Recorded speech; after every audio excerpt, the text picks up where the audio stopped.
'ఉప్పు Kappu 2 hours 16 minutes run టైమ్‌తో prime వీడియోలో స్ట్రీమ్ అవుతున్న ఈ సినిమాని చూసిన తర్వాత నాకైతే పెద్దగా నచ్చలేదండి. ఫస్ట్ హాఫ్ వరకు ఓకే. ఇలా ఒక సమాధి కోసం పోటీ పడి, గొడవ పడే ఊరు ఉండొచ్చులే అని నన్ను నేను కన్విన్స్ చేసుకుంటూనే చూసా. ఆ యూనిక్ పాయింట్‌ని కూడా మెచ్చుకుంటూనే. సో, ఫన్, ఆ ఆర్టిస్ట్ వాల్యూ అండ్ పెర్ఫార్మన్సెస్‌కి ఫస్ట్ హాఫ్ వరకు సరే ఓటీటీనే కదా అని పర్లేదనేలా వెళ్ళిన సెకండ్ హాఫ్ మాత్రం చాలా అన్‌ఇంట్రెస్టింగ్‌గా ఉందండి. ఎవరైతే అసలు ఇలాంటి ఒక మూఢనమ్మకంతో ఇలాంటి ఒక ఊరుంటుందా అనే థాట్ వస్తే సిల్లీగా అనిపించొచ్చు. లేదు ఇదొక యూనిక్ పాయింట్ కొత్తగా ట్రై చేశారులే చూద్దాం అనుకుంటే వాళ్ళు ఒకసారి ట్రై చేయొచ్చు. ట్రైలర్ కొంచెం చూసి 'పెరుల్లూర్ ప్రీమియర్ లీగ్' అనే మలయాళం వెబ్ సీరీస్‌లా ఉందనుకున్నా. కానీ సమాధుల కోసం పోటీ పడ్డ జుట్టు 1990స్‌లో తిరిగే కథ అని తర్వాత కంప్లీట్‌గా చూసాక అర్థమైంది. ఫ్యామిలీతో చూడొచ్చా అంటే యెస్ చూడొచ్చు. అడల్ట్ కంటెంట్ ఏం లేదు. సో, చూడొచ్చు. బేసిక్ స్టోరీ లైన్ ఏంటంటే ఆల్రెడీ చెప్పేసా లైను. ఇంకా అంతకంటే ఏం రివీల్ చేయదలుచుకోవట్లేదు.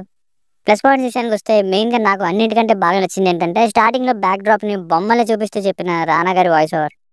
ఆయన సినిమాలకు కూడా ఎంత బాగా వాయిస్ ఓవర్ గాని, డబ్బింగ్ గాని ఆయన ఎప్పుడు ఇచ్చుండ్రు.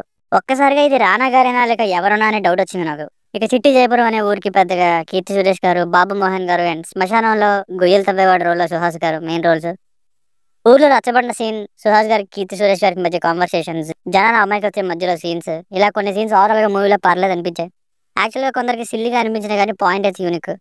సాంగ్స్ 'నువ్విలా రా' ఒకటి బావుంది. లాస్ట్‌లో 'మదర్ సెంటిమెంట్' సాంగ్ కూడా బావుంది.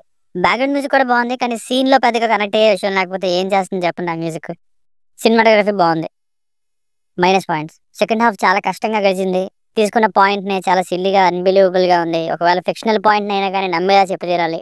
లేదంటే ఇన్వాల్వ్ అవ్వలేం. ఇక్కడ సెకండ్ హాఫ్‌లో మెయిన్‌గా అదే జరిగింది. ఇక రైటింగ్స్ కూడా కంప్లీట్‌గా డల్ అయిపోయాయి.